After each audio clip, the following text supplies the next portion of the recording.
వి news తెలంగాణకి స్వాగతం. ముందుగా ముఖ్యాంశాలు చూద్దాం. సిర్పూర్ కాగజ్ నగర్ లో బీజేపీ బహిరంగ సభ.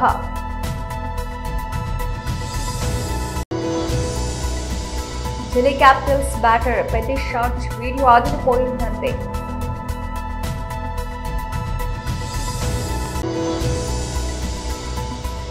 రక్తదానం వల్ల ఎంతో మంది ప్రాణాలు కాపాడొచ్చు.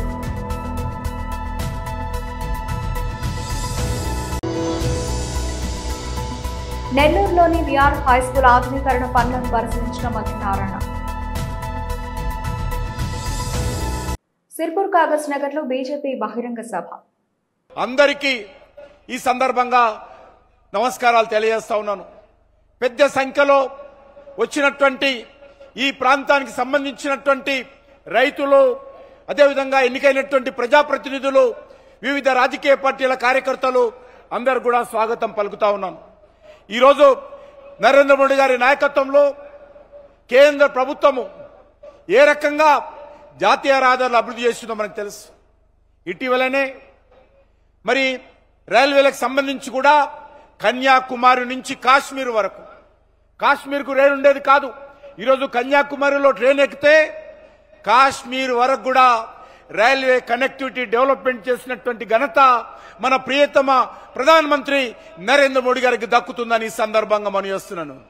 అదేవిధంగా ఈరోజు వెనుకబడిన ప్రాంతాల్లో కావచ్చు, దేశంలోని అన్ని జిల్లాలలో, అన్ని రాష్ట్రాలలో జాతీయ రహదారులు ఏ రకంగా అభివృద్ధి జరుగుతూ ఉన్నాయో మనం చూస్తూ ఉన్నాం.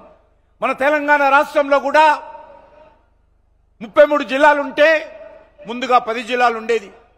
దానిని 33 జిల్లాలుగా పెంచుకోవడం జరిగింది. ఆ 33 జిల్లాలలో కూడా 32 జిల్లాలతో జాతీయ రహదారులతో మరి నరేంద్ర మోడీ గారి నాయకత్వంలో నితిన్ గడ్కరీ గారు అనుసంధానం చేసినటువంటి విషయాన్ని ఈ సందర్భంగా మనవి చేస్తా ఉన్నాను. అంతేకాకుండా ఈరోజు మనము ఈ యొక్క ఆదిలాబాద్, నిజామాబాద్ జిల్లాకు సంబంధించినటువంటి జాతీయ రహదారులకు సంబంధించి 3,900 కోట్ల రూపాయలతోటి ఈరోజు గౌరవ జాతీయ రహదారుల శాఖ మంత్రి అయినటువంటి నితిన్ గడ్కరీ గారు ఈ కాగజ్ నగర్ ఎక్స్ రోడ్ నుంచి మనం ప్రారంభించుకుంటున్నాము. కొన్ని పూర్తయినటువంటి రోడ్లను ఇక్కడి ప్రజలకు, జాతికి నితిన్ గడ్కరీ గారు మనందరి సమక్షంలో అంకితం చేయనున్నారు. నరేంద్ర మోడీ గారు వచ్చిన తర్వాత దేశంలో అనేక రకాల అభివృద్ధి కార్యక్రమాలు కొనసాగుతున్నటువంటి విషయాన్ని ఈ సందర్భంగా మనవి చేస్తున్నాను. అనేక విషయాలు మన మిత్రులు చెప్పడం జరిగింది. ఈరోజు తెలంగాణలో 5,000కు మించి జాతీయ రహదారులు ఈరోజు మరి నిర్మాణం చేసుకొని మనం ముందుకెళ్తున్నటువంటి విషయాన్ని ఈ సందర్భంగా మనవి చేస్తున్నాను. అనేకమైనటువంటి ప్రతిష్టాత్మకమైనటువంటి ప్రాజెక్టులు, పలు ఎక్స్ప్రెస్ వేలు కూడా ఈరోజు నితిన్ గడ్కరీ గారు మరి మోడీ గారి ఆదేశాలతో నిర్మాణం చేస్తున్నటువంటి విషయాన్ని కూడా ఈ సందర్భంగా మనవి చేస్తున్నాను. ఈ రహదారులన్నీ కూడా ఏదో ట్రాన్స్పోర్టే కాదు, ప్రమాదాలు తగ్గాయి, వాహనాల యొక్క మరి నైపుణ్యత పెరిగింది, వాహనాలు కూడా ఎక్కువ కాలం కాలమానమయ్యేటువంటి పరిస్థితి వచ్చింది, పెట్రోలియం ఖర్చు తగ్గింది, అన్నిటికంటే మించి ప్రమాదాలు తగ్గాయి. రోడ్లంటే గతంలో అనేక రకాల ప్రమాదాలు జరిగేది. ఈరోజు నరేంద్ర మోడీ గారు వచ్చిన తర్వాత, నితిన్ గడ్కరీ గారి నేతృత్వంలో రహదారుల అభివృద్ధి జరిగిన తర్వాత ప్రమాదాలు చాలా తగ్గినటువంటి విషయాన్ని కూడా ఈ సందర్భంగా నేను మనవి చేస్తా ఉన్నాననే విషయాన్ని ఈ సందర్భంగా మనవి చేస్తున్నాను. అవి జాతీయ రహదారులకు సంబంధించినటువంటి అండర్ పాస్లు కావచ్చు. ఈ రోజు ఉప్పల్ వేదికగా Sunrisers Hyderabad Delhi Capitals తలపడనున్న విషయం తెలిసిందే. ఈ మ్యాచ్ నేపథ్యంలో డీసీ టీం విడుదల చేసిన ఓ వీడియో ఆకట్టుకుంటోంది. గ్లోబల్ స్టార్ రామ్ చరణ్ హీరోగా బుచ్చిబాబు సనా దర్శకత్వంలో వహిస్తూ ఉన్న పెద్ది సినిమా గ్లిమ్స్ ఆడియోతో ఈ వీడియోను ఎడిట్ చేశారు. ఇందులో రామ్ చరణ్ కొట్టిన షాట్ ను ఢిల్లీ ఆటగాడు సమీర్ రిజ్వీ రీక్రియేట్ చేశాడు. ఢిల్లీ క్యాపిటల్స్ తన అధికారిక ఎక్స్ ఖాతాలో పోస్ట్ చేయగా పెద్ద టీం రీట్వీట్ చేసింది. ఇప్పుడు ఈ వీడియో సామాజిక మాధ్యమాల్లో వైరల్ అవుతోంది. దీనిపై మెగా అభిమానులు, క్రికెట్ ఫ్యాన్స్, నెటిజన్లు తమదైన శైలిలో స్పందిస్తున్నారు. ఇక ఈ రోజు జరిగే మ్యాచ్ సన్ రైజర్స్ హైదరాబాద్ కు చాలా కీలకం. ప్లే ఆఫ్స్ ఆశలు సజీవంగా ఉండాలంటే ఈ మ్యాచ్ లో తప్పనిసరిగా గెలవాల్సిందే. ఓడితే మాత్రం ప్లే ఆఫ్స్ రేస్ నుంచి ఎస్ఆర్హెచ్ నిష్క్రమిస్తుంది. ఇప్పటి వరకు ఆడిన 10 మ్యాచ్ల్లో 3 మాత్రమే గెలిచింది. మిగిలిన 4 మ్యాచ్ల భారీ మార్జిన్లతో గెలిస్తే నాకౌట్పై ఆశలు ఉంటాయి. ప్రస్తుతం పాయింట్ల పట్టికలో హైదరాబాద్ 9వ స్థానంలో ఉంది. మరోవైపు ఢిల్లీ 10వ మ్యాచ్ లాడి 6 విజయాలతో పాయింట్ల పట్టికలో 5వ స్థానంలో కొనసాగుతోంది. ఇవాళ మ్యాచ్ లో గెలిచి టాప్ లో 4లో దూసుకెళ్లాలని చూస్తోంది. సంగం మండలం సిద్దిపురం గ్రామంలో యువనేస్తం ఫౌండేషన్ ఆధ్వర్యంలో ఇండియన్ రెడ్ క్రాస్ సొసైటీ సహకారంతో రక్తదాన శిబిరం నిర్వహించారు. ముందుగా ఇటీవల రోడ్డు ప్రమాదంలో మృతి చెందిన వైద్య విద్యార్థి జీవన్ చంద్రారెడ్డి ఫోటోకు నివాళులర్పించారు. అనంతరం యువకులు రక్తదాన శిబిరంలో పాల్గొని రక్తదానం చేశారు. 18 సంవత్సరాలు నిండిన యువకులు తప్పనిసరిగా రక్తదానం చేయాలని సూచించారు. రక్తదానం వల్ల ఎంతో మంది ప్రాణాలు కాపాడవచ్చునన్నారు. ఈ కార్యక్రమంలో Indian red cross society motivator Madhu, Yuvanestham foundation నిర్వాహకులు చంద్రకాంత్, నాయబ్, రసూల్, యువకులు పాల్గొన్నారు.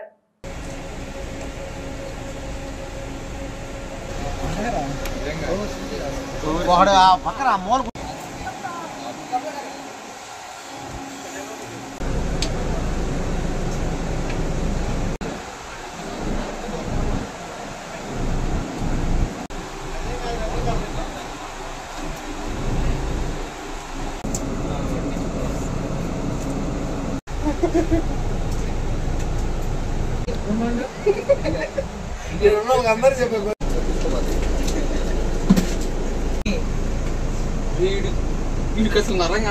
దానికి ఏదో అనుకుంది నేనేం చేయట్లేదు అంతే. అందుకు వాళ్ళ ఎన్నటికీ నువ్వు అని ప్రిపేర్ అవ్వడానికి ఈరోజు సిద్దిపురం గ్రామంలో యువనేస్తం సేవా ఫౌండేషన్ మరియు Indian red cross society blood bank Nellore వారి సహకారంతో రక్తదాన శిబిరం నిర్వహించడం జరిగింది. మా గ్రామంలోని యువకులంతా కలిసి దాదాపు చాలా సంవత్సరాలుగా ఏప్రిల్, మే నెలల్లో అంటే వేసవి కాలంలో రక్త నిల్వలు చాలా తక్కువగా ఉంటాయి, రక్తం ఇవ్వడానికి ఎక్కువ మంది ముందుకు రారు అన్న ఉద్దేశంతో మేము ప్రతి సంవత్సరం కూడా వేసవి కాలంలో మా గ్రామంలో రక్తదాన శిబిరం క్రమం తప్పకుండా నిర్వహించడం జరుగుతుంది. కానీ ఈరోజు ఈ క్యాంప్ నిర్వహించడానికి గల ముఖ్య కారణం ఇటీవల మనందరికీ తెలిసిందే, రోజు మనం ప్రయాణించే రోడ్డు మార్గంలోనే అతిపెద్ద ఘోర రోడ్డు ప్రమాదం జరగడం, అందులో 6 మంది వ్యక్తులు ప్రాణాలు కోల్పోవడం జరిగింది. అందులో ముఖ్యంగా మన గ్రామానికి చెందిన యువకుడు ఉండడం అనేది చాలా చాలా బాధాకరం. సో ఆ అబ్బాయి మృతి పట్ల మా ఫ్రెండ్స్, స్నేహితులు అందరూ కలిసి ఆ అబ్బాయికి నివాళిగా ఈరోజు ఈ రక్తదాన శిబిరం నిర్వహించడం జరిగింది. కానీ రక్తదానం చేయడం వలన ఒక వ్యక్తి జీవితాన్ని మనం కాపాడిన వాళ్ళు అవుతాం. సో ప్రతి ఒక్క యువకుడు కూడా నేను చెప్పేది ఏంటంటే, ఏదైనా అవసరం ఏర్పడినప్పుడు, ఏదైనా ప్రమాదం జరిగినప్పుడు, బ్లడ్ అవసరం అన్నప్పుడు వెంటనే స్పందించి రక్తదానం చేయాలని కోరుకుంటున్నాను. నెల్లూరులోని విఆర్ హైస్కూల్ ఆధునీకరణ పనులను పరిశీలించిన మంత్రి నారాయణ, నిర్మాణ పనులపై అధికారులకు పలు సూచనలు చేసిన మంత్రి, గ్రౌండ్ పక్కన ఉన్న శిథిల భవనాలను ఆధునీకరించాలని సంబంధిత అధికారులకు ఆదేశించారు. మంత్రి నారాయణ మాట్లాడుతూ 8,000 విద్యార్థులున్న విఆర్సీని గత ప్రభుత్వం నిర్వీర్యం చేసింది. ఎంతో చరిత్ర ఉన్న విద్యాలయం మూతపడటం బాధాకరమని తెలియజేశారు. ఎన్ఎంసీ ఆధ్వర్యంలో పనులు శరవేగంగా సాగుతున్నాయి. రాష్ట్రంలోనే మోడల్ స్కూల్ గా తీర్చిదిద్దుతామని తెలియజేశారు.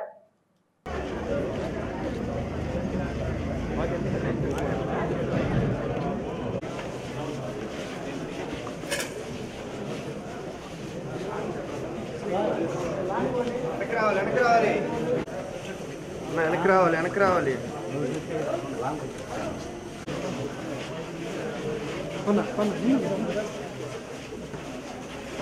మీకు అందరికీ తెలుసు, విఆర్ కళాశాల, విఆర్ హై స్కూలు అనేది నెల్లూరు నడిఒడ్డులో ఉన్న స్కూలు. ఒకప్పుడు ఇదే స్కూలు, ఇదే కాలేజీలో, ఈ క్యాంపస్లో మొత్తం 8,000 పైగా స్టూడెంట్స్ ఉండేవాడు. నేను చదివేటప్పుడు కానీ, నేను ఈ కళాశాల ఉద్యోగం చేసేటప్పుడు కానీ 8,000 పైగా 3 షిఫ్ట్లు, మార్నింగ్ షిఫ్ట్ డిగ్రీ, మధ్యాహ్నం షిఫ్ట్ ఇంటర్మీడియట్, రాత్రి డిగ్రీ అండ్ ఇంటర్మీడియట్ 2. అంటే స్ట్రెంత్ ఎక్కువైపోయింది, రూములు లేవు, 3 షిఫ్ట్లు నడిపారు. అలాంటి కళాశాలలో ఈరోజు యాక్చువల్గా ఉన్నటువంటి హై స్కూల్ని మూసేశారు. నిజంగా గత ప్రభుత్వం నిర్విరామంలో ఒక భాగం. అంటే ఆ స్కూల్ని మూసేశారు, చక్కటి స్కూలు. అయితే నేను మళ్ళా 2014-19లో ఇదే స్కూల్ పైన 11th class and 12th class 300 మంది విద్యార్థులకు హాస్టల్ ప్రొవైడ్ చేశారు. ఐఐటి నీట్ కోచింగ్ ఇచ్చాం. ఎంతోమంది డాక్టర్లు అయ్యారు, ఐఐటీన్స్ అయ్యారు. కానీ గత ప్రభుత్వం దాన్ని కూడా హాస్టల్ ఎత్తేసింది. అంటే గత ప్రభుత్వం వ్యక్తుల మీద, మనుషుల మీద, నాయకుల మీద కేసులు పెట్టడమే కాదు, ఉన్నవి కూడా ఎత్తేసేయడమే వాళ్ళ target. There is no financial planning. ఆర్థిక వ్యవస్థ మీద ఒక పట్టుదల కానీ ఒక ప్లానింగ్గా లేక నాశనం చేశారు. అయితే 2024లో మళ్ళీ నేను ఇక్కడ ఎమ్మెల్యే కావడంతో వెంటనే ఈ స్కూల్ని ఏదైతే నేను చదివాను, ఈ స్కూల్ని చదివా, ఈ కళాశాలను చదివా, ఇక్కడ ఉద్యోగం చేశా, దీన్ని మళ్ళా డెవలప్ చేయాలనే ఉద్దేశంతో చాలా చక్కగా ఎన్సీసీ వాళ్ళు చేశారు. ఇది ఎన్సీసీ వాళ్ళు ఈ స్కూల్లో రూములు చాలా చక్కగా చేశారు. ఇంకా కూడా చేయాల్సింది. గ్రౌండ్ ఫ్లోర్ మొత్తం ఆల్మోస్ట్ ఫైనల్ స్టేజ్కి అయిపోయింది. ఓన్లీ ఫినిషింగ్ ఉంది. ఫస్ట్ ఫ్లోర్లో వేరే విద్యార్థులు ఉండటం వల్ల వాళ్ళని షిఫ్ట్ చేసిన తర్వాత దాన్ని చేయాలనుకున్నారు. రేపు ఎల్లుండో కమిషనర్ గారు వాళ్ళని షిఫ్ట్ చేసి వాళ్ళకి ఎటువంటి ఇబ్బంది లేకుండా చేసి ఆ పై రూమ్లు వాళ్ళకి ఇస్తే చేస్తారు. ఇక్కడ చక్కటి ప్లే గ్రౌండ్ చేయమన్నాను ఈ పిల్లలకి. ఏ పిల్లల్ని అయితే ఇక్కడ పెడుతున్నామో పేదలు, నిరుపేదలు, నెల్లూరు టౌన్లో ఉన్నటువంటి పేద నిరుపేద విద్యార్థులకు పెట్టాలనే ఉద్దేశంతో కమిషనర్ గారికి చెప్పాను. పేదలు, నిరుపేదలు అంటే డెఫినేషన్ ఏంటంటే తల్లులు లేని వాళ్ళు, తండ్రులు లేని పేదవాళ్ళు, అదేవిధంగా బీడీలు చుట్టుకునే వాళ్ళు, ఉదయాన్నే ఇళ్లలో వంట పని చేయడానికి కానీ పాసి పని చేయడానికి పోయేవాళ్ళ పిల్లలు. ఎందుకంటే నేను ఎలక్షన్స్కి ముందు 84,000 తిరిగా డోర్ టు డోర్. వాళ్ళందరినీ నా కళ్ళతో చూసి చెవులతో విన్నా. సదాశివపేట మండలంలోని సూరారం గ్రామంలో జై బాపు, జై భీమ్, జై సంవిధాన కార్యక్రమం చేయడం జరిగింది. ఈ కార్యక్రమానికి ముఖ్య అతిథి టీజీఐఐసీ చైర్మన్, డీసీసీ అధ్యక్షురాలు శ్రీమతి నిర్మలా జయప్రకాష్ రెడ్డి పాల్గొని అంబేద్కర్ రాసిన రాజ్యాంగం వల్ల ఈరోజు ఎస్సీ, ఎస్టీ, బీసీ, మైనారిటీ సోదరులకు అలాగే మహిళలకు రాజకీయ, ఆర్థిక, సామాజిక, విద్య, ఉద్యోగ, ఉపాధి అవకాశాలు వస్తున్నాయని గుర్తు చేశారు. ఈ కార్యక్రమంలో సిడిసి చైర్మన్ రామరెడ్డి, మధుకర్, మండల కాంగ్రెస్ అధ్యక్షులు సిద్ధన్న, ఎంపీటీసీ శ్రీను, అలాగే సూరారం గ్రామ ఎంపీటీసీ మొత్తం పటేల్, కాంగ్రెస్ పార్టీ నాయకులు, అలాగే సూరారం అంబేద్కర్ యూత్ పెద్దలు చిన్న తేడా లేకుండా గ్రామస్తులు పాల్గొని కార్యక్రమానికి విజయవంతం చేశారు. ప్రభుత్వాన్ని నడిపిస్తుంది. అంబేద్కర్ రాసిన రాజ్యాంగాన్ని ఏదో రకంగా తొక్కేయాలి, వాళ్ళ అనుకూలంగా, మనువాద సిద్ధాంతానికి అనుకూలంగా మరి రాజ్యాంగాన్ని ఏర్పాటు చేసే ప్రక్రియలో వాళ్ళు ఉన్నారు కాబట్టి దాన్ని ఖండించాలి. దీనికి దేశవ్యాప్త ఉద్యమం చేస్తూ బీసీ, ఎస్సీ, మైనార్టీ, బడుగు బలహీన వారందరినీ చైతన్యపరిచి మన భారత రాజ్యాంగాన్ని కాపాడుకోవాలని ఉన్నారంటే ఎంతో కష్టపడి అంబేద్కర్ గారు మరి ఇంకా కమిటీ సభ్యులందరూ అన్ని దేశాలలో ఎక్కడెక్కడ ఏది ఉన్నదో దాంట్లో నుంచి అన్ని మంచి లక్షణాలు, మంచిగా ఉన్న సందర్భాలను తీసుకొని మన భారతదేశ ప్రజలకు, మన దగ్గర ఉన్న బడుగు బలహీన వర్గాల ప్రజలందరికీ అనుకూలంగా ఉండే విధంగా మరి రాజ్యాంగాన్ని రచించడం జరిగింది. ఆ రాజ్యాంగము రచించిన దానిలో భాగంగానే మరి ఈ హక్కులు మనకు మాట్లాడేది ఉంది. మరి ఇవన్నీ వాళ్ళు ఏదో రకంగా తీసేయాలని ఆలోచన చేస్తారు కాబట్టి దాన్ని ప్రజలను చైతన్యపరచాలనే ఉద్దేశంతో తిరగడం జరుగుతుంది. కాబట్టి అందరు జాగరూకతతో ఈ వీళ్ళు చేసే దుష్ట ప్రయత్నాలను అందరూ తిప్పికొట్టాలని కోరుకుంటూ ముగిస్తున్నాను. ఇప్పుడు మన ముఖ్య అతిథులు నిర్మలా మేడం గారు ప్రసంగించవలసిందిగా కోరుతున్నాను.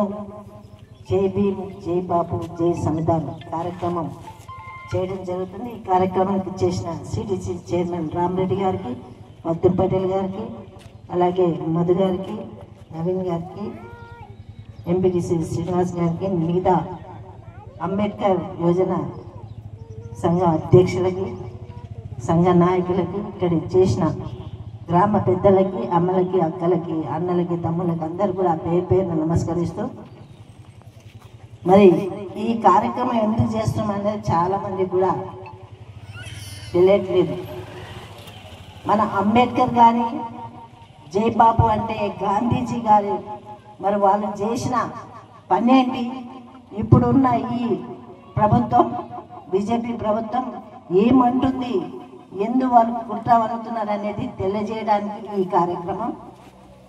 మరి అమిత్ షా గారు పార్లమెంట్లో పెద్ద సభలోనే మన రాజ్యాంగం రాసిన వ్యక్తిని కించపరచడం.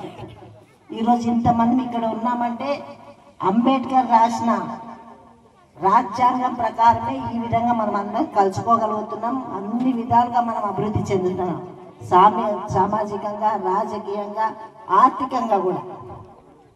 ఆ రోజు మరి కులం అనే పేరుతో మరి రకరకాలుగా బానిసత్వంలో బతికినాం. ఎప్పుడు జీతగాడంటే జీతగాడిగానే ఉండాలి, మంగళుడంటే.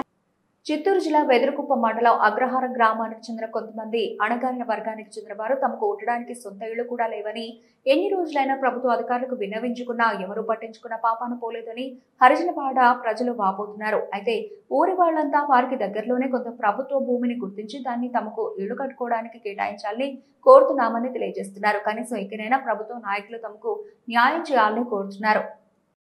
మేము వెదురుకుప్ప మండలం బలిజపల్లె హరిజనవాడ, మేము ఎస్సీలు. మాకు గత కొన్ని 50 సంవత్సరములుగా మాకు ఇళ్ళ జాగా లేకుండా నానావస్థపడుతున్నాం. కాబట్టి మా గ్రామం పక్కనే ఒక గుట్ట పరుంబోకి ఉండదు, గవర్నమెంట్ ల్యాండ్ అది. ఆ ల్యాండ్ని మేము గత 20 సంవత్సరాలకు ముందు కూడా మేము సపార్లు వేసినాం. ఆ సపార్లు కూడా కొందరు అనుచరులు వచ్చేసి పార్టీ తరఫంగా వచ్చేసి దాన్ని దొల్లిచ్చేసి మమ్మల్ని అవమానపరిచినారు. ఆ తదుపరి ఇప్పుడు ఆ గుట్టలో ఉండే మట్టిని పాతగుంట గ్రామస్తులు రెడ్డీసు వాళ్ళు వచ్చి దౌర్జన్యం చేసి ఆ మట్టి అంతా వెలుపలికి తోలేసి ఆ సదిరిచ్చిన భూమిలో వచ్చేసి మరలా పేడ తట్టలు వేసుకొని ఇప్పుడు మేము వచ్చినా కూడా మమ్మల్ని దౌర్జన్యం చేస్తున్నారు. కాబట్టి మేము ఎస్సీలు కాబట్టి మాకు నిలుచుకునే దానికి నీడ కూడా లేదు. కాబట్టి దయచేసి మీకు అందరికీ తెలియజేయడం ఏమంటే, దీని మీద మేము మనకు రెవెన్యూ సదస్సులో కూడా సుమతి అనే అమ్మాయి కూడా అర్జీలు ఉంచుకున్నాము. దానిపైన కూడా వాళ్ళు ఏమి గవర్నమెంట్ చర్య తీసుకోలేదు. ఆ తదుపరి ఆర్డీఓ గారికి పంపించినాము. అక్కడి నుంచి మన ఎంఆర్ఓ గారికి వచ్చింది. ఆ ఎంఆర్ఓ గారి నుంచి మళ్ళీ విలేజ్ అసిస్టెంట్కు విఆర్ఓ పిలిపించి విఆర్ఓ వచ్చేసి మీకు న్యాయం చేస్తానని చెప్పేసి మాత్రం మా దగ్గర సంతకాలు మాత్రం చేయించుకొని పోయినారు. షణ్ముఖం, సుమతి వీళ్ళిద్దరూ ఆల్మోస్ట్ దీని మీద చర్య తీసుకుంటారు. వాళ్ళు ప్రస్తుతానికి బాడిగింట్లో కాలం కలుపుతుంటారు. వాడికి కూలీ చేసుకొని పిల్లకాయలు పోషించుకొని లేకుండా, ఇల్లు బాడు కట్టుకోలేకుండా నానా విధాలమైన కష్టాలు పడుతున్నాం. కాబట్టి ఈ పేదవారిపై దయించి ఈ గుట్ట పరుంబోకిని మాకందరికీ ఇళ్ళు లేని వాళ్ళకి అందరికీ ఇళ్ళ జాగాలు మాకు మంజూరు చేసి, ఆ మంజూరు చేసినట్లయితే ఆ ఇల్లు కట్టుకొని మేము ఏదో మా కష్టాలతో మేము పోషించుకొని మా పిల్లల్ని మేము చదివించుకొని మాకు కష్టాలంతా తీరతానని కూడా మేము మీకంతా విన్నవించుకుంటున్నాం. దీని మీద ఆధారపడి మనకు జాగా లేకుండా నానావస్థపడుతున్నాం. జాగా ఎక్కడని కూడా అడిగినారు వాళ్ళు. ఆ జాగాను కూడా మేము చూపించున్నాము. 176 భారీ సవన్లో వచ్చేసి 65 సెంట్లు భూమి ఉండదు. ఆ భూమిని మళ్ళా కూడా ఇప్పుడు ఆ అగ్రకులస్తులు వచ్చి అన్యాయంగా మమ్మల్ని ఆ మట్టిని తోలేటప్పుడు కూడా మేము అడిగితే మేము తోలుకుంటామే కానీ ఆ జాగాకు మేము రామని చెప్పినారు. ఆ తదుపరి ఇప్పుడు మట్టిని తోలేసిన జాగాలో వచ్చేసి వాళ్ళు దెబ్బలు వేసుకొని అక్కడ వచ్చేసి మేము నిన్న సాయంకాలం వచ్చేసి మేము 3వ తేదీ వచ్చి మేము దౌర్జన్యంగా మేము వచ్చి కొయ్యలు నాటుకుంటే దాన్ని కూడా పెరికేసి మళ్ళా దెబ్బ గుంతలు వేసుకుంటున్నారు. కాబట్టి మా పేదవారిపై దయించి మాకు నిలుచుకునేదానికి నీడ దయచేస్తగలరని మిమ్మల్ని కోరి ప్రార్థిస్తున్నాం. అమెరికాలో 6 దశాబ్దాలకు పైగా అంతు చిక్కని మిస్టరీగా మారిన ఓ మహిళ అదృష్టం కేసు ఎట్టకేలకు వీడింది. 1962లో 20 ఏళ్ల వయసులో కనిపించకుండా పోయిన ఆండ్రే బాకబోర్జ్ అనే మహిళ ప్రస్తుతం 82 ఏళ్ల వయసులో బతికే ఉన్నారని, క్షేమంగా ఉన్నారని అధికారులు తాజాగా వెల్లడించారు. సుదీర్ఘకాలంగా పరిష్కారం కాని ఈ కేసును సాక్ కౌంటీ షెరీఫ్ కార్యాలయం విజయవంతంగా ఛేదించింది. సాక్ కౌంటీ షెరీఫ్ కార్యాలయం విడుదల చేసిన పత్రికా ప్రకటన ప్రకారం ఆండ్రే బాకెబర్గ్ ప్రస్తుతం విస్కాన్సిన్ వెలుపల మరో రాష్ట్రంలో నివసిస్తున్నారు. ఆండ్రే బాకెబర్గ్ బతికే ఉన్నారని, క్షేమంగా ఉన్నారని తెలియజేస్తున్నారు. ఆమె అదృశ్యం వెనుక ఎలాంటి నేరపూర్తి చర్య లేదా హత్య, అపహరణ వంటివి జరగలేదని తమ దర్యాప్తులో తేలిందని తెలియజేశారు. ఆమె తన ఇష్ట ప్రకారం వెళ్లిపోయారని షరీఫ్ కార్యాలయం స్పష్టం చేసింది. 1962లో ఏం జరిగింది? విస్కాన్సిన్ న్యాయశాఖ వెబ్సైట్ సమాచారం ప్రకారం ఆండ్రే బాకబర్గ్ జూలై 7, 1962న సాక్ కౌంటీలోని తమ ఇంటి నుంచి అదృశ్యమయ్యారు. అప్పట్లో వారి కుటుంబానికి బేబీ సిటర్ గా పనిచేసిన వ్యక్తి అధికారులకు ఇచ్చిన వాగ్మూలం ప్రకారం తాను ఆండ్రే కలిసి విస్కాన్సిన్ లోని మాడిసన్ కు హైసింగ్ చేసి వెళ్లామని, అక్కడి నుండి గ్రేహౌండ్ బస్సులో ఇండియానా పోలీస్ కు ప్రయాణించామని తెలిపారు. ఇండియానా పోలీస్ బస్ స్టాప్ వద్ద ఆండ్రే ఒక మూల వైపు నడుచుకుంటూ వెళ్లారని, ఆ తర్వాత ఆమె తిరిగి రాలేదని బేబీ సిటర్ చెప్పారు. 2 పిల్లల తల్లి అయిన ఆండ్రే అప్పటి నుంచి ఇంటికి తిరిగి రాలేదు. ఆమె గురించి ఎటువంటి సమాచారం లేదు. పాలిగ్రాఫ్ టెస్ట్ లో భర్త పాస్ మిస్సింగ్ కేసులను ప్రొఫైల్ చేసే ది చారీ ప్రాజెక్ట్ ప్రకారం ఆండ్రే సుమారు 15 ఏళ్ల వయసులో రొనాల్డ్ బాకబర్గ్ కు వివాహం చేసుకున్నారు. వారి వివాహ బంధంలో సమస్యలు ఉన్నాయని, గృహహింస ఆరోపణలు కూడా ఉన్నాయని ఆ ప్రాజెక్టు పేర్కొంది. ఆండ్రే తన ఇష్ట ప్రకారం వెళ్లిపోయిందని, తిరిగి రానని చెప్పిందని బేబీ సిటర్ చెప్పినప్పటికీ ఆండ్రే తన పిల్లలను ఎప్పటికీ వదిలి వెళ్లదని ఆమె కుటుంబ సభ్యులు గట్టిగా నమ్మారు అని చార్లీ ప్రాజెక్టు తెలిపింది. ఆండ్రే అదృశ్యం తర్వాత ఆమె భర్త రొనాల్డ్ కు పాలిగ్రాఫ్ పరీక్ష నిర్వహించగా అందులో ఆయన పాస్ అయ్యారని కూడా ఆ నివేదికలో ఉంది. కేసు పునఃదర్యాప్తుతో వెలుగులోకి నిజాలు ఈ ఏడాది ప్రారంభంలో సాక్ కౌంటీ షెరీఫ్ కార్యాలయం ఈ పాత కేసు దర్యాప్తును ఒక డిటెక్టివ్ కు అప్పగించింది. ఆ డిటెక్టివ్ కేసు ఫైళ్లు, సాక్ష్యాలను క్షుణ్ణంగా పునః పరిశీలించారు. పాత సాక్షులను మళ్లీ విచారించడం, కొత్త ఆధారాలు వెలికి తీయడం ద్వారా చివరకు ఆండ్రే ఆచూకీని కనుగొన్నారు.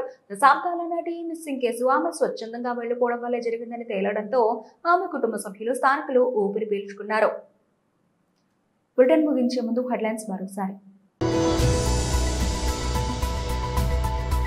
సిర్పూర్ కాగజ్ నగర్ లో బీజేపీ బహిరంగ సభ.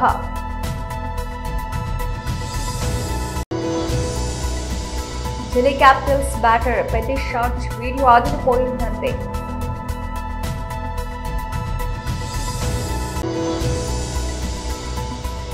రక్తదానం వల్ల ఎంతో మంది ప్రాణాలు కాపాడొచ్చు.